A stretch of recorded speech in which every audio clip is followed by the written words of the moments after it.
welcome to my YouTube channel We Inspire. Today I am going to teach you about the interesting topic. The name is present continuous tense.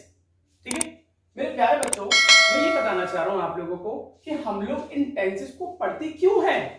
हम क्यों ना कोई और other things क्यों नहीं पढ़ते हैं, कोई और चीजों पर ध्यान क्यों नहीं देते हैं, क्यों हम इन सब चीजों को ही पढ़ते हैं। इसके पीछे बहुत बड़ा और इंटरेस्टिंग एक रीजन ये है कि हम जब भी हिंदी में कम्युनिकेशन करते हैं तो हम हिंदी में कहाँ जा रहे हो, क्या कर रहे हो, किससे बात कर रहे हो। जब हम हिंदी हम मानता हूं, चलो इस बात को मैं आपकी एक्सेप्ट करता हूं कि हिंदी हमारी मातृभाषा है, ठीक है। English is also very important now days, English भी बहुत ज्यादा इंपॉर्टेंट है। तो जब हिंदी में कम्युनिकेशन कर रहे हैं तो क्यों ना हम, वाई, ये क्वेश्चन आता है हमारे दिमाग में, वाई, कि हम इंग्लिश में कम्युनिकेट क्यों नहीं कर सकते और हम क्यों नहीं ऐसा संकल्प लेते हैं दिमाग में कि हमें इंग्लिश में ही कम्युनिकेट करना चाहिए विद अदर पीपल्स, ठीक है। तो कम्युनिकेशन के लिए हम इन सब चीजों का जो बेसिक चीजें होती हैं, ये जो टेंसेस होते हैं हम लोगों के, जैसे कि मैंने आपको पहले भी बताया था, tenses is very important for us, for our communication skill. इसलिए आज मैं आपको ये बताने जा रहा हूं कि प्रेजेंट कंटीन्यूअस टेंस होता क्या है, ठीक है। प्रेजेंट का मतलब जो होता है, जो चीज अभी वर्तमान में चल रही हो, जो काम चल रहा है। कंटीन्यूअस का मतलब होता है कंटिन्यूटी, लगातार लगकर कोई भी चीज रेगुलरिटी में चल रही हो उसको हम बोलते हैं कंटीन्यूअस। टेंस का मतलब होता है समय, वो आपको बताता है कि आप किस गतिविधि में हैं। तो present continuous tense it means होता है कि जो चीज प्रेजेंट में चल रही है उधर हम प्रेजेंट कंटीन्यूअस टेंस का इस्तेमाल करते हैं। Let's come to the point, देखते हैं कि एग्जैक्टली प्रेजेंट कंटीन्यूअस टेंस को हम यूज कैसे और कब और किस सिचुएशन में कर सकते हैं। Let's see, present continuous tense has three helping verbs, is, am and are. There are three helping verbs that we use in present continuous tense. Okay? अब हम इन तीनों हेल्पिंग वर्ब के साथ कौन कौन से सब्जेक्ट का इस्तेमाल करेंगे। हम सब्जेक्ट का इस्तेमाल क्यों करते हैं, ये भी हमारे दिमाग में एक और सवाल आया। भाई देखिए, जब हम पढ़ते तो आप भी जानते हैं काफी बड़े बड़े साइंटिस्ट होते हैं, उनके दिमाग में भी बहुत सारे सवाल होते हैं, तो हमारे दिमाग में क्यों नहीं आएगा, क्योंकि हम भी तो पढ़ रहे हैं, हम भी तो पढ़ते हैं, वी ऑल्सो स्टडी। तो हमारे दिमाग में एक सवाल आया कि हम इन हेल्पिंग वर्ब के साथ सब्जेक्ट का क्यों इस्तेमाल करते हैं, व्हाई डू वी यूज। भाई आप देखो, जैसे कोई एग्जांपल है, राम दिल्ली जाता है, फॉर एग्जाम्पल। मैंने आपसे कहा सिंपल सी बात है, अब भाई दिल्ली कौन जा रहा है, राम। जब मैं राम को ही हटा दूंगा तो दिल्ली कौन जाएगा, भूत? नहीं, इट इज नॉट पॉसिबल। भाई without subject sentence is incomplete. For example, without parents we are incomplete, ठीक है। तो भाई क्या है, it is the main heartbeat of the tense. Subject is the main heartbeat of the tense. Heartbeat का मतलब आप जानते हैं क्या होता है, ये होता है मेरे प्यारे बच्चों, ये होता है अगर यही इंसान के शरीर में नहीं होगा तो वो आगे की जो भी सिचुएशन है, जो भी कंडीशन है, वो हैंडल नहीं कर पाएगा। इस तरीके से हम सब्जेक्ट्स का इस्तेमाल करते हैं। आई होप आपको एग्जांपल बहुत अच्छे से समझ में आ रहा होगा। देखिए, अब मैं बात कर रहा था आप लोगों से सब्जेक्ट्स के बारे में। हम इसके साथ ही, शी और इट, एम के साथ आई और यू के साथ, आर के साथ यू, दे और वी का इस्तेमाल करते हैं।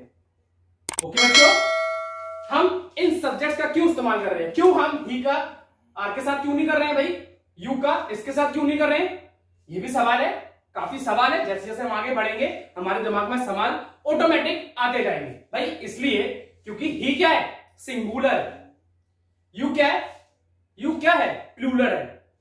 सबसे मेन रीजन यही है दोनों का, सिंगुलर है ही, शी, इट, ये क्या होते हैं, सिंगुलर होते हैं। इसलिए हम इनका जो यूज है इन हेल्पिंग वर्ब के साथ करते हैं। ओके, मैं फिर से रिपीट करता हूं, repeat it once again. Is used with he, for example, he is he, she is she, it is it, I am I। जब हम क्वेश्चनिंग करते हैं तो हमारा ये जो हेल्पिंग वर्ब होता है वो फर्स्ट पोजीशन पे आ जाता है। ओके माय डियर स्टूडेंट्स, अब देखिए मैं आपको इसके फॉर्मूला बताता हूं। Let me tell you the formula regarding this. There are two types of formulas. कितने टाइप के फॉर्मूले, दो टाइप के फॉर्मूले। पहला फॉर्मूला होता है हमारा WH word plus is am are plus subject plus action plus verb first form plus ING and question mark. Second one formula is MR plus subject plus action plus verb first form plus ing and plus question mark. भाई देखो formula में मैंने एक चीज add की है, वो क्या ऐड की है? ing क्यों ऐड की है? जब भी हम पास्ट कंटिन्यूअस टेंस या प्रेजेंट कंटिन्यूअस टेंस या कंटिन्यूटी जहां भी आ जाती है उधर हम ing का इस्तेमाल करते हैं. ठीक है, तो यहां क्या है? यहां है हमारी कंटिन्यूटी. तो यहां कंटिन्यूटी मेरे प्यारे बच्चों, तो देखो इसलिए मैंने आईएनजी का यूज किया है. देखिए आप WH वर्ड होता क्या है? WH वर्ड जैसे what, where, when, why, which, who. जब भी WH से जो वर्ड स्टार्ट हो रहे हैं, those words which start with WH, then we say that type of words are known as WH words. Okay? देखिए फॉर्मूला में रिपीट करता हूं आपके सामने. WH word plus is am are plus subject plus action plus verb first form plus ING and plus question mark. यहां पर question mark क्यों है? क्योंकि ये क्या है? हमारे इंटेरोगेटिव है. ठीक है, इन दोनों को हम कहते हैं इंटेरोगेटिव सेंटेंसेस. ठीक है बेटा, ये आपको नहीं पता होगा लेकिन ये समझ लीजिए. कोई आपसे पूछे, if anyone ask you that this type of sentences को हम क्या कहते हैं, इस टाइप के सेंटेंसेस को हम कहते हैं इंटेरोगेटिव सेंटेंसेस. इनका मैं आपको एक एक एग्जांपल देता हूं. देखिए आप क्या कर रहे हो, आप क्या कर रहे हो, पहला. दूसरा, क्या आप आगरा जा रहे हो. देखिए क्या आपको इन दोनों सेंटेंस में कोई चीज कॉमन नजर आ रही है? नहीं आ रही? अरे आएगी, क्यों नहीं आएगी? अरे भाई आप देखोगे, आप इतने इंटेलिजेंट और ब्रिलियंट बच्चे हो तो आपको जरूर नजर आएगी. दोनों में कॉमन चीज है WH वर्ड. क्या ये भी WH वर्ड है और क्या ये भी WH वर्ड है. लेकिन सबसे इंपॉर्टेंट चीज क्या है इन दोनों में, मैं आपको बताता हूं. और ये राज है, अपने तक रखना, किसी को बताना नहीं है आपको. अगर आपने बता दिया तो सोच लेना बच्चों.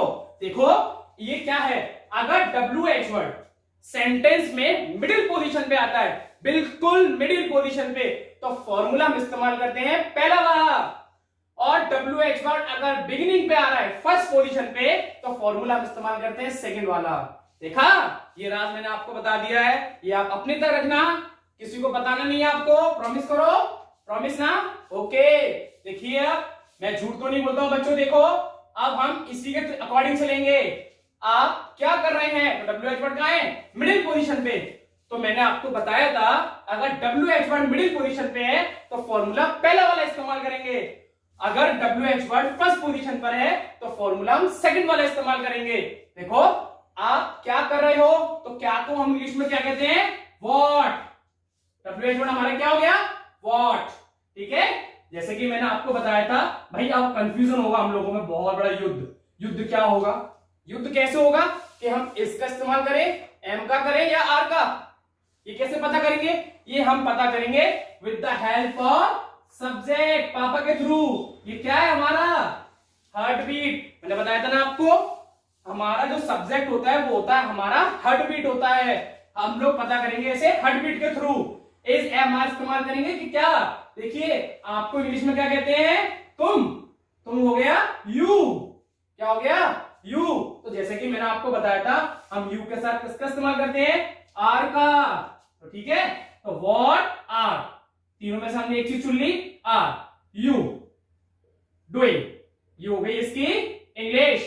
ठीक है, आई होप आपको ये बहुत अच्छे से समझ में आ रहा है और आप समझने की कोशिश भी करेंगे. अब देखिए बेटा, मैंने पहले वाले फॉर्मूले के हिसाब से चलाऊं, अब चलते हैं दूसरे वाले फॉर्मूले के हिसाब से.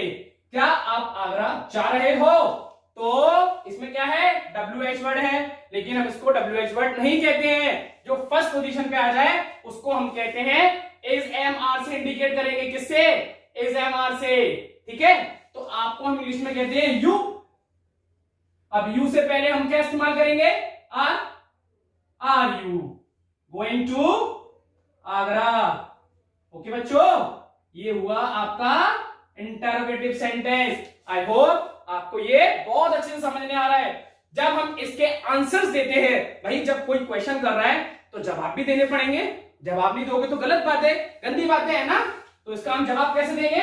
देखिए बच्चों, जवाब देने का भी तरीका काफी सिंपल है, क्यों नहीं है, सब है हमारे पास। तो किसी ने क्वेश्चन किया, व्हाट आर यू डूइंग? भाई एक इंसान तो एक काम नहीं कर सकता है, एक इंसान कम से कम 50 काम कर सकता है, ठीक है। अब भाई कोई पढ़ भी रहा है, कोई सो भी रहा है, कोई गाना गा भी रहा है, कोई खाना खा भी रहा है, कोई किसी से बात भी कर रहा है, ये उसका हो गया जवाब। उसने पूछा व्हाट आर यू डूइंग, तो उसने क्या कहा? आई एम स्लीपिंग, मैं सो रहा हूं। भाई देख लो क्या होता है, कभी कभी हम लोग बाहर रहते हैं, मम्मी पापा का फोन आ जाता है, बेटा क्या कर रहे हो? तो पापा मैच खेल रहा हूं, पापा पढ़ रहा हूं। हमारे पास तमाम सवाल होते हैं, उसके हमें तमाम जवाब देने पड़ते हैं। तो इस तरीके से हम फ्रेमिंग को एक्सप्लेन करते हैं with the help of formula. Okay, देख लीजिए बच्चों, ये था आपका प्रेजेंट कॉन्टिन्यूअस टेंस।